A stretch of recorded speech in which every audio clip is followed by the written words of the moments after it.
अब आप स्टार्ट कर दीजिए प्रिंस।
प्रिंस आप लेक्चर स्टार्ट कर सकते हो।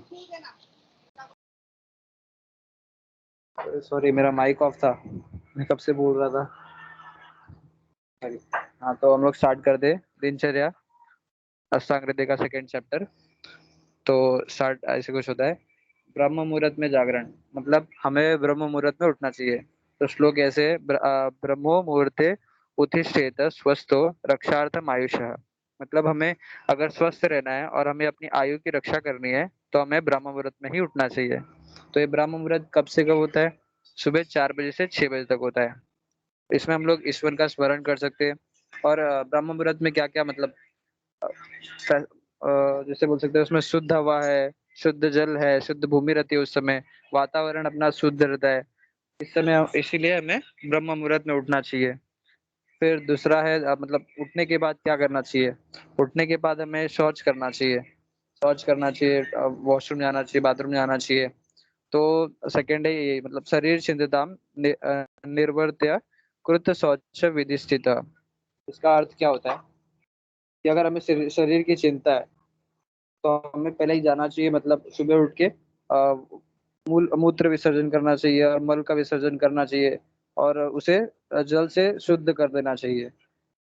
ठीक है। और फिर थर्ड सेकंड श्लोक है, अर्क अर्क नग्रोध खदिर कुकुम्ब कुकुम्ब आदि विजिच प्रातर्भुक्तात च रुद्रंग्र कषाय कटु तिक्तकम। इसका अर्थ है मतलब अर्क, मतलब मल और मूत्र विसर्जन कर चुके हम लोग। फिर उसके बाद हमें दातुन करना चाहिए। और दातुन किससे करना चाहिए? तो इसमें लिखा गया है अर्क। अर्क मतलब क्या? मदार, जिसको हम लोग बोलते हैं। और नगरोध मतलब वट। और खदीर होता है और एक करंज होता है। और कुकुम्ब बताया, तो उसका मतलब अर्जन, मतलब और यही बस प्लांट है क्या कि हम लोग इससे ही कर सकते हैं? नहीं। तो और कटुतिक्त कषाय वाले जो रस वाले वृक्ष होते हैं उससे भी हम लोग दंत धावन कर सकते हैं।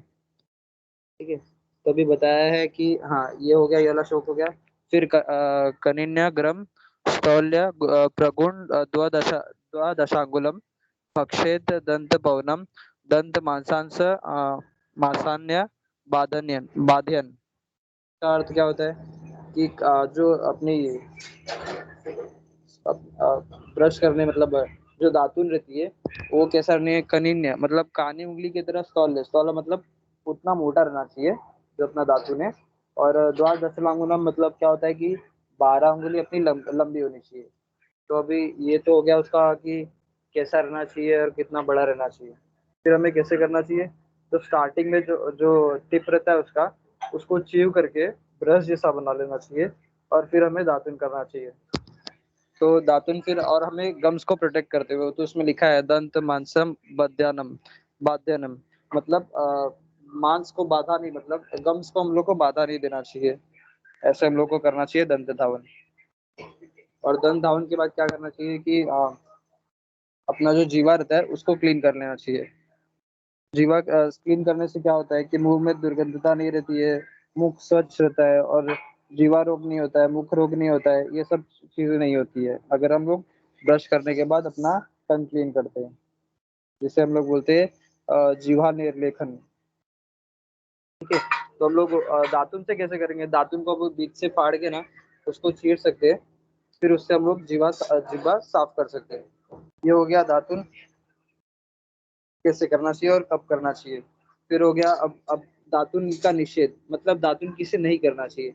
तो श्लोक ऐसे है, नाद्यर्थ अजीर्ण वंथु श्वास काश जीर्ण अज्वर आदिर्ति तृष्णा आसेपक फिर हृदय नेत्र शिरः कर्णम मई च तथा। इसका मतलब क्या होता है? नाद्य अजीर्ण, अजीर्ण मतलब जिसको इनडाइजेशन हो, और छींक मतलब जिसको इंडाइजेशन हो, जिसको वमतु मतलब वमतु हो, इसमें उसके बाद जीर्ण, अजीर्ण के बाद वमतु। वमतु मतलब क्या होता है? वॉमिटिंग होता है, जिसको वॉमिटिंग होती हो। फिर श्वास, श्वास मतलब जिसको डिप्सनिया, जिसको सांस की प्रॉब्लम हो, कास हो गया, कफिंग हो गया, जिसको ज्वर हो। आर्दित मतलब क्या होता है? Facial paralysis. फिर तृष्णा मतलब क्या होता है? जिसको बहुत ज्यादा प्यास लगती हो। हास्य पाक मतलब क्या होता है? अल्सर, माउथ में जो अल्सर हो जाता है जिसको, उसको नहीं करना चाहिए। और रिद, रिद मतलब क्या? हृदरोग, सबके आगे रोग लगाना है। हृदय रोग, नेत्र रोग, फिर शिर रोग, नेत्र रोग, सिर रोग और कर्ण रोग, ये सब जिसको होता है उसको दातुन नहीं करना चाहिए, ऐसे लिखा गया है। फिर दातुन हो गया। दातुन करने के बाद हमें क्या करना चाहिए? दातुन के बाद हमें अंजन कर्म करना चाहिए, मतलब कॉर्लियम लगाना चाहिए, मतलब काजल लगाना चाहिए। अब क्या लिखा है? श्लोक ऐसे आता है, सवीर्यनम नित्यम हितम मक्षुणम तस्तो भजेत। इसका मतलब क्या होता है? सवीर्य मंजन, सवीर्य मंजन, सवीर्य मंजन एक अंजन, एक टाइप का, मतलब उसको डेली अप्लाई करना चाहिए। वो काफी हितकारक रहता है अपने आइस के लिए। फिर नेत्रों के लिए हितकारक रहता है, तो हमें पता है। और इसको प्रतिदिन मतलब रोज, दो टाइप के अंजन होते हैं, एक तो होता है सौवीर्य मंजन और एक रस अंजन, ये इंपॉर्टेंट है। सौवीर्य अंजन हम लोग रोज अप्लाई कर सकते हैं, और जो रस अंजन है उसे हम लोग हफ्ते में एक बार लगा सकते हैं। अब वो मैं बताता हूँ इसके बाद वाला, जो रस अंजन है। फिर अंजन लगाने के मतलब क्या उसके फायदे? अंजन लगाएंगे तो हम लोग का आँख सुंदर दिखेगा, और हमें जो सूक्ष्म चीजें हैं वो भी क्लियरली एकदम दिखाई देती है, क्योंकि वो जो अंजन रहता है वो एकदम क्लीन कर देता है हमारे आईज, जो है स्क्लेरा, रेटिना, जो भी सब पूरा क्लीन कर देता है। आँख एकदम स्वच्छ कर देगा तो हम लोग को अच्छे से दिखाई देता है। ठीक है। उसके बाद फिर सेकंड, फिफ्थ श्लोक है, चक्षुस्तो ओजनम तस्य विशिष्टत श्लेष्मा भयम फिर युजतेत सप्तरात्रे सप्तम स्त्रावण्यथम रसांजनम। इसका मतलब क्या होता है कि चक्षु, चक्षु हमारी कैसी होती है? मतलब उसमें अग्नि प्रदान रहती है। अभी हम लोग ने इंद्रिय पंचक पंचक पढ़ा था, तो उसमें भी पढ़ा था कि चक्षु किसका रहता है? उसमें वो तेज रहता है, मतलब अग्नि प्रदान रहता है ना। द्रव्य किससे बना रहता है? अग्नि से बना रहता है। तो अपने चक्षु में अपने तेज रहती है, मतलब अग्नि रहती है, अग्नि द्रव्य है। तो उसमें उसको क्या भय रहता है कि उसको श्लेष्मा, उसके अंदर वो भर जाएगा, लिक्विडिटी भर जाएगा। तो लिक्विडिटी भर जाएगा तो हमें क्लीन नहीं दिखता है। वही लिखा है, चक्षुस्त ओजनम तस्य, किधर गया वो? हाँ, तस्य विशेष श्लेष्मतो भयम युजस्तु सप्त रात्रे मतलब ये भय होता है ना कि श्लेष्मा उसमें चली जाएगा। तो उसको हमें प्रोटेक्ट करने के लिए हफ्ते में एक बार हमें रसंजन लगाना चाहिए, रसंजन का उपयोग करना चाहिए। अब ये रसंजन किससे बना रहता है? तो दारू हरिद्र हरिद्र इससे बना रहता है, मतलब बारबेसस एरिस्टाटा इससे बना रहता है। इसका रसंजन उपयोग कर सकते हैं, मतलब हफ्ते में एक बार, ताकि वो अपना जो वो श्लेष्मा रहता है, श्लेष्मा रहता है, वो ड्रेन आउट कर सके रसंजन। ठीक है, ये समझा क्या? हेलो, हाँ हाँ। समझा ना? ठीक है। तो यस। अभी फिर इसके बाद क्या करना चाहिए? अभी हम हमारा हो गया अंजन कर्म हो गया। जो दो था, एक है रसंजन और एक सौवीर्य मंजन। सौवीर्य मंजन मतलब डेली अप्लाई कर सकते हैं, नित्य, नित्यम मतलब रोज डेली अप्लाई कर सकते हैं। और एक अपना रसंजन है जो हम लोग हफ्ते में एक बार लगा सकते हैं। तो हफ्ते में एक बार लगाने वाला वो क्या काम करता है कि अपना श्लेष्मा जो बड़ा रहता है अपने अपचक्षु में, उसको निकाल देता है, उसको ड्रेन आउट कर देता है। फिर इसके बाद हमारा हो गया अंजन कर्म। उसके बाद हमें क्या करना चाहिए? नस्य करना, नवन करना चाहिए, नवन फिर कंडूश। तो ठीक है। अब नवन क्या होता है? नवन मतलब नेजल ड्रॉप्स, मतलब चलो ठीक है, श्लोक पढ़ लेता हूँ पहले। ततो नवम गंडूश धूम तांबुल तांबुल भाग भवेत। इसका मतलब क्या है कि अभी हम अंजन कर लिए, उसके बाद हमें नवन करना चाहिए, मतलब नस से करना चाहिए। नस से मतलब नेजल ड्रॉप, मतलब नाक में हमें जो भी ऑयल है, जिसकी कैसे बोला गया है, कौन सी ऑयल है, अणु तेल बोला गया है, जिससे हम लोग नेजल ड्रॉप ले सकते हैं सुबह सुबह, मतलब अंजन के बाद।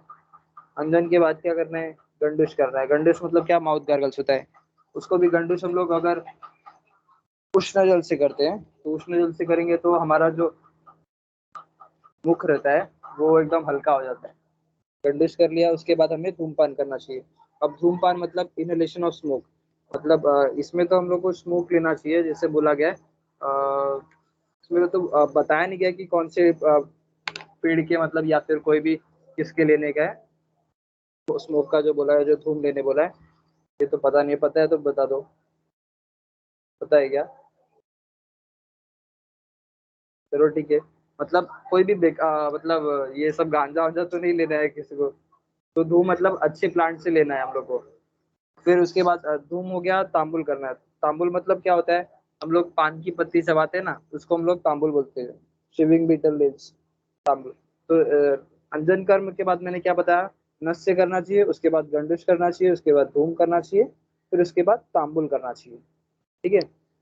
अब तांबुल किसे नहीं करना चाहिए, तांबुल मतलब पान का पत्ता किसे नहीं चबाना चाहिए, तांबुल सेवन का निषेध। ठीक है। तांबुल शत पित्तास्त्र रुक्षो, किधर गया, हाँ, रुक्षोत कुपितम चक्षुषाम, फिर विषम विषम विषम मूर्छुद मूर्छुद, फिर मतात्य मतातनाथन शोषिनाम अपि।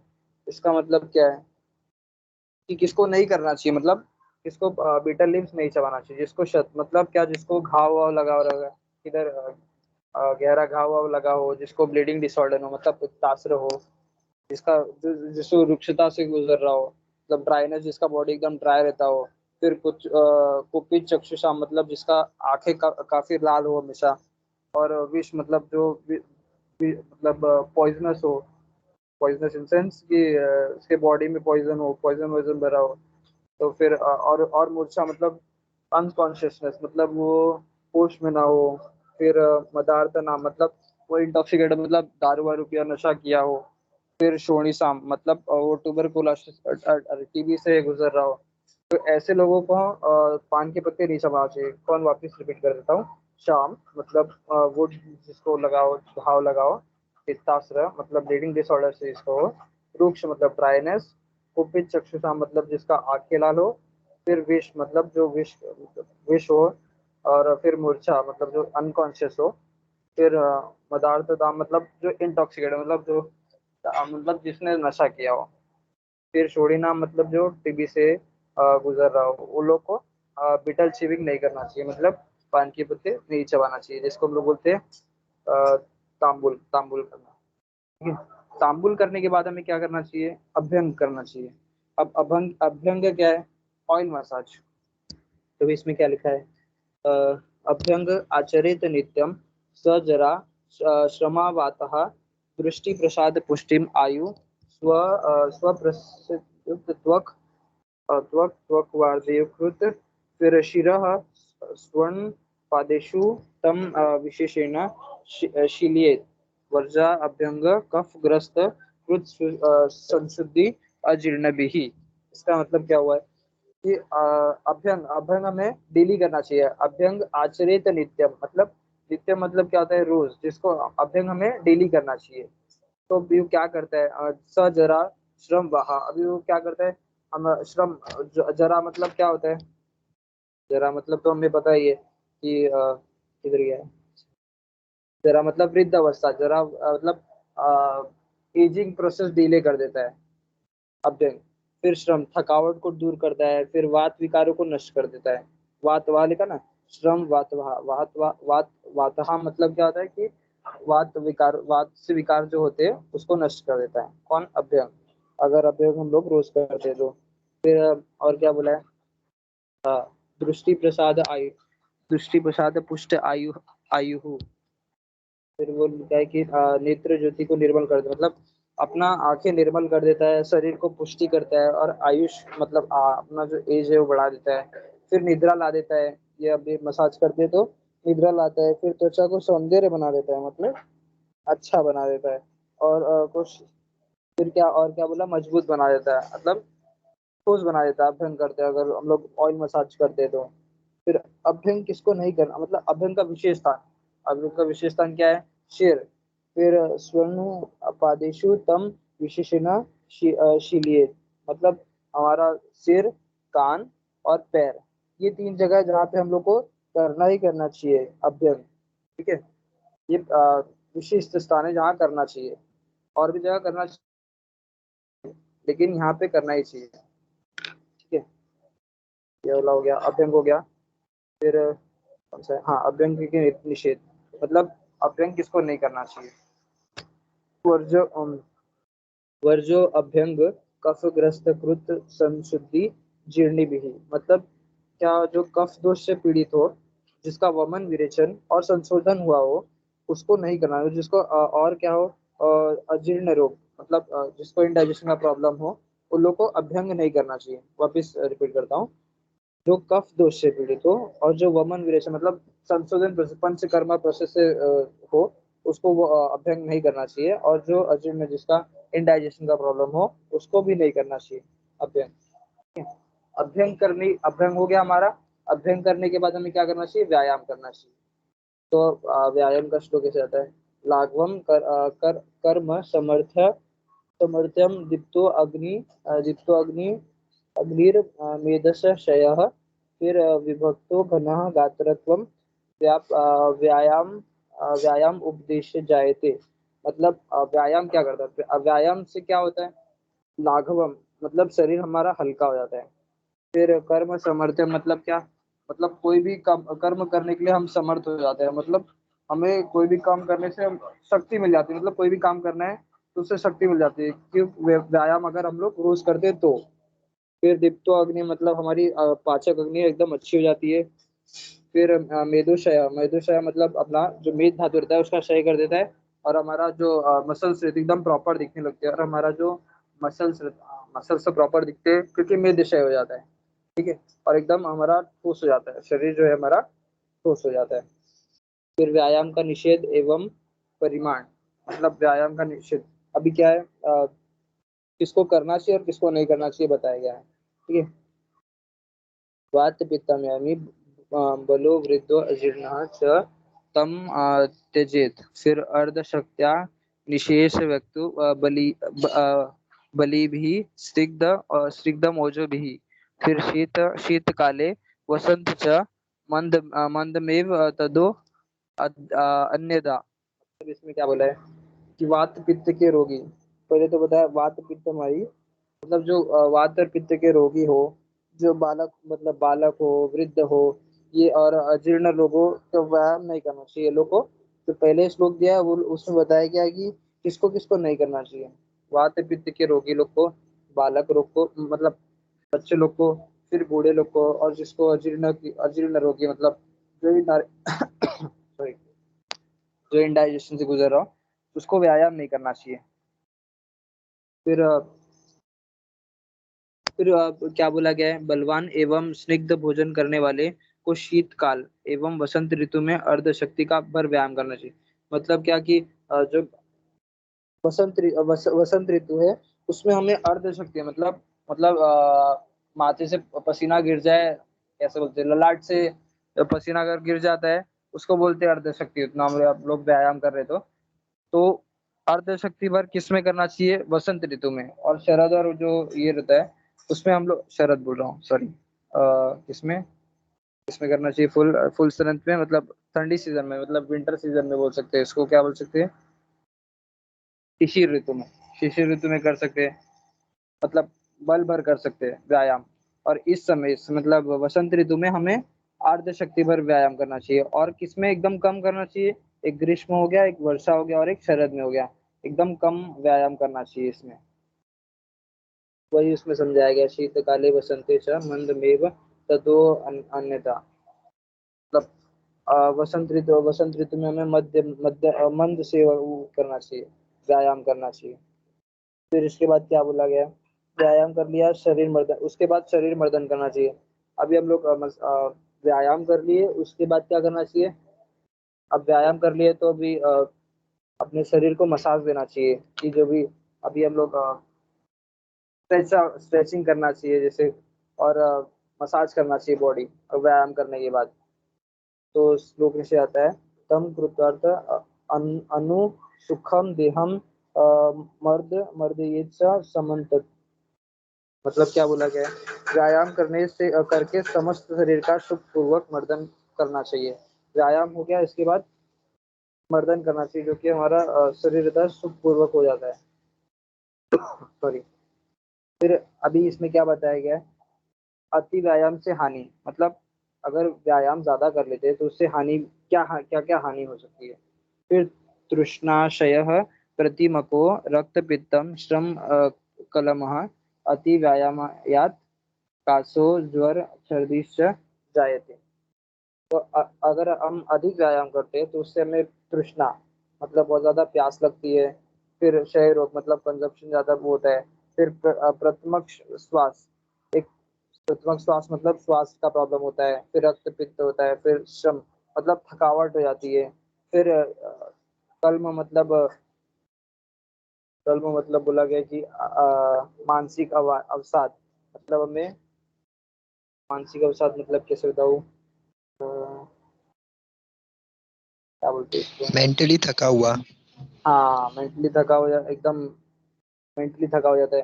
फिर काश मतलब खांसी और ज्वर हो जाता है। और सर्दी मतलब वमन होता है, वमन मतलब वॉमिटिंग, ये सब उत्पन्न हो जाती है अगर हम ज्यादा व्यायाम करते हैं तो।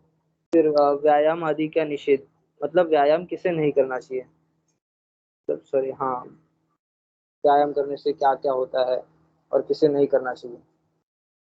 हाँ, व्यायाम किसे नहीं करना चाहिए, अभी क्या लिखा है कि इसमें व्यायाम जागरणम, फिर जागरणम अर्धम स्त्री हास्य भाष्य दिशाहा हास्य, मतलब क्या बोला है इसमें कि जो ज्यादा व्यायाम करता है एकदम, मतलब व्यायाम मतलब कैसा, कि जो दिन भर वर्कआउट, जैसे रोड रोड का कंस्ट्रक्शन चालू, वहाँ पे जो वर्कर्स काम करते हैं तो एकदम गारा मिट्टी का काम करते हैं ना जो, वो लोग तो दिन भर वर्कआउट ही करते रहते हैं समझ लो। तो वो लोग को जिम जाने की जरूरत ही नहीं है। और वो लोग जाएंगे भी तो वैसे ही शरीर उन लोग का थका है, तो लोग को करना ही नहीं चाहिए व्यायाम, ऐसा बोला गया है। फिर जागरण, मतलब जो ज्यादा रात्रि को जागता है उसे भी नहीं करना चाहिए। और मार्गगम और मैथुन हास्य, और इससे बताया गया कि मतलब शायद, एक मिनट हाँ, इनका साहस से अधिक सेवन करने से मनुष्य उसी पर विनिष्ट हो जाता है, जिस प्रकार हाथी, अच्छा मतलब,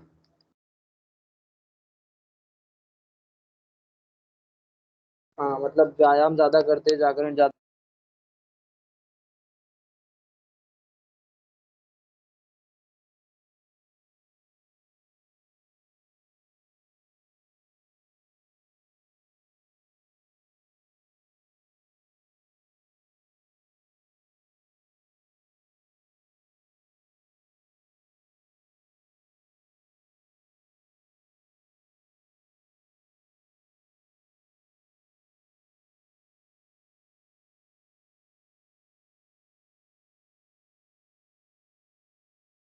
प्रिंस आपका माइक ऑफ है।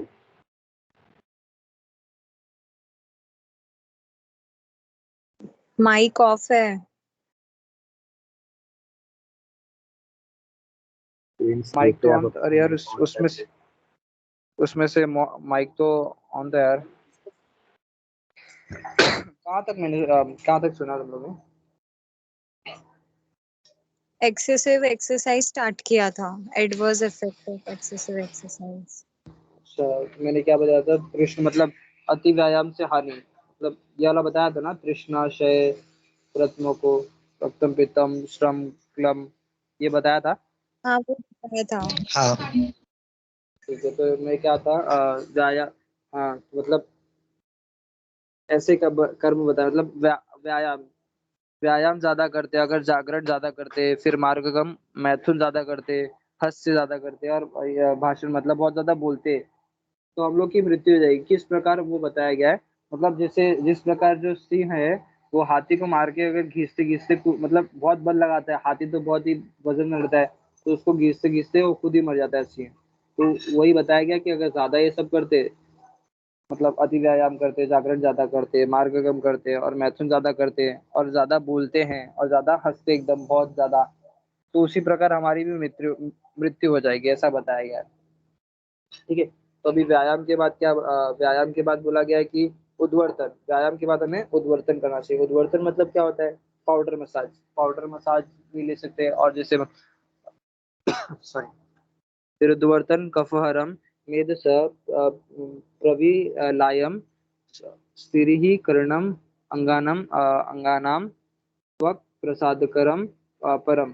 तो मतलब क्या बोला गया है कि व्यायाम के बाद हमें, व्यायाम के बाद उद्वर्तन करना चाहिए, जो कि उद्वर्तन कफहरम मतलब उसका कफ हर रहना चाहिए, जो कि कषायवर्तित द्रव्यों से बना हो। और वो क्या करता है, उद्वर्तन मतलब सॉरी, क्या बोला मैंने, हाँ, उद्वर्तन क्या करता है, जो मेद धातु रहता है उसका विग्रह करता है, मतलब उसे कम करता है, समझ लो एक तरीके से। फिर अंग प्रत्यंग को स्थिर रखता है, और हमारी जो त्वचा रहती है उसको एकदम स्वच्छ दिखता, मतलब वो उसका अप्लाई, उसको यूज करते हैं, उद्वर्तन लगा करते हैं, तो हमारी जो त्वचा रहती है वो एकदम अच्छी दिखती है।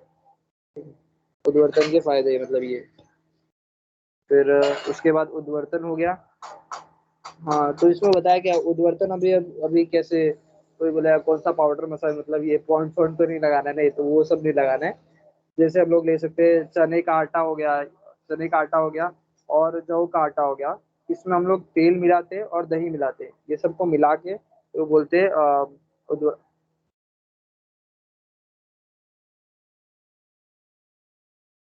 उसको मतलब इसको ही बोलते हैं उद्वर्तन पाउडर, पाउडर मसाज, इससे इससे पाउडर मसाज ले लेते हैं। ठीक है। तो यहाँ तक हो गया, उद्वर्तन हो गया। अब स्नान, उसके बाद क्या करना चाहिए, हमें स्नान करना चाहिए। ठीक है। तो 5 मिनट का ब्रेक लेता हूँ, चलेगा? यहाँ तक समझा गया कि सबको? हाँ। हाँ। हाँ। तब यहाँ तक कुछ भी मतलब नहीं समझा तो बताओ, फिर मैं वापस वो बोल सकता हूँ। तो सबसे पहले क्या है, ब्रह्म मुहूर्त में उठना। उसके बाद हमें मलमूत्र का विसर्जन करना चाहिए, उसे शुद्ध जल से साफ करना चाहिए। फिर उसके बाद दंत धावन है, दंत धावन में भी हम लोग को बताया कि कटित पित्त कषाय के द्रव्य से ही करना चाहिए।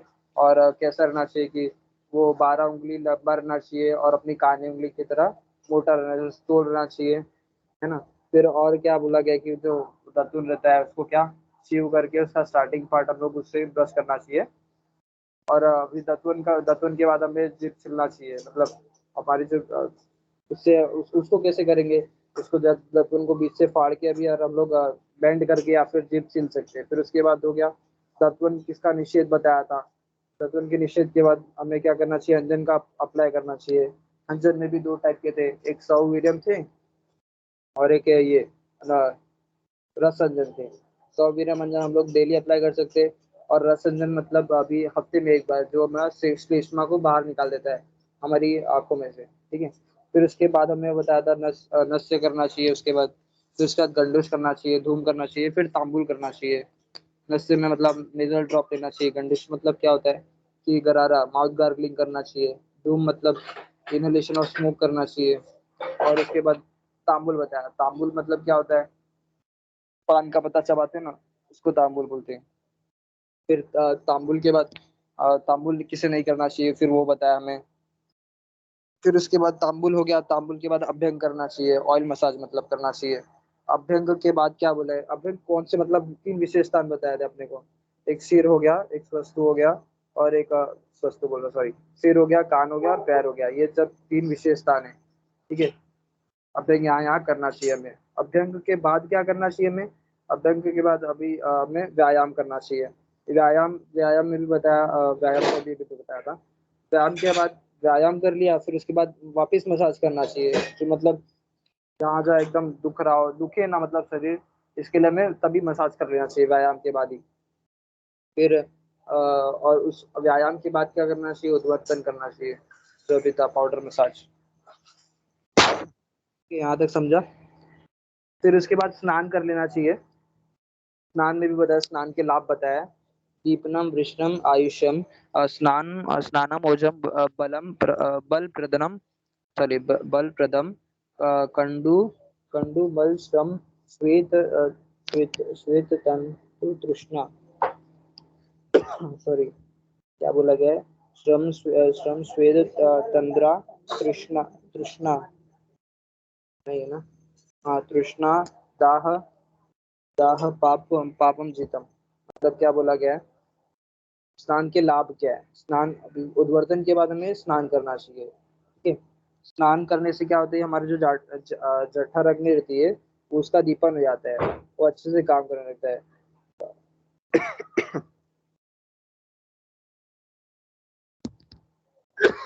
सॉरी। स्नान की बात बताया। फिर वृश्य, वृश्य मतलब क्या बोल सकते हैं भी इसको,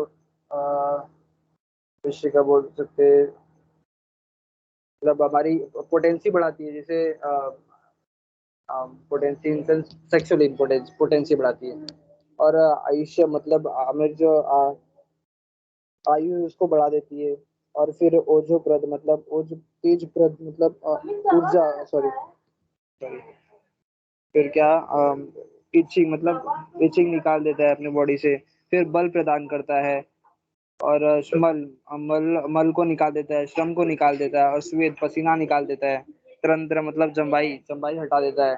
और तृष्णा प्यास हटा देता है। और दाह तथा पाप ये सबको भी हटा देता है। दाह मतलब बदन दर्द होता है, पाप कर्म होते हैं, सब धुल जाते हैं हमारे।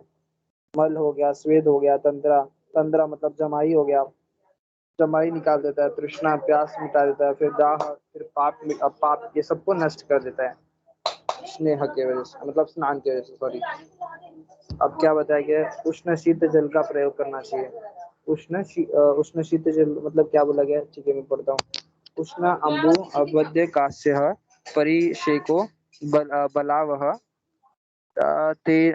तनैव तुत अंगस्य बल हृदय केच चक्षुषाम।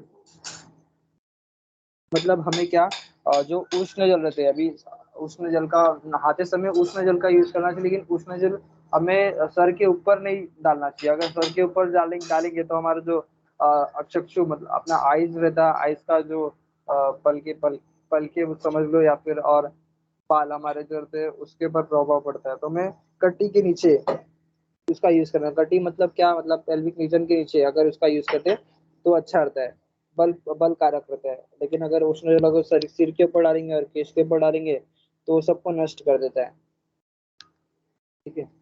ये समझा यहाँ हाँ तक। फिर यहाँ से कल स्टार्ट करें क्या?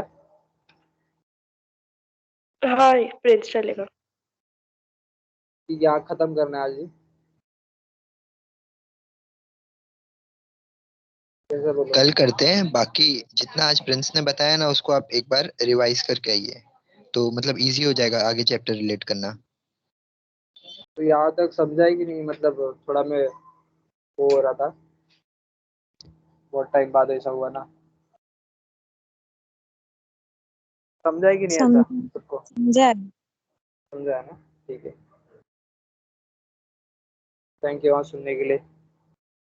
Thank you. नहीं, आपने बहुत अच्छे से बताया प्रिंस, काफी थैंक यू मतलब सुनाने मॉडर्न के से लिए। रिलेट करके बताया। अच्छा था आज का लेक्चर। ठीक है, थैंक यू ऑल।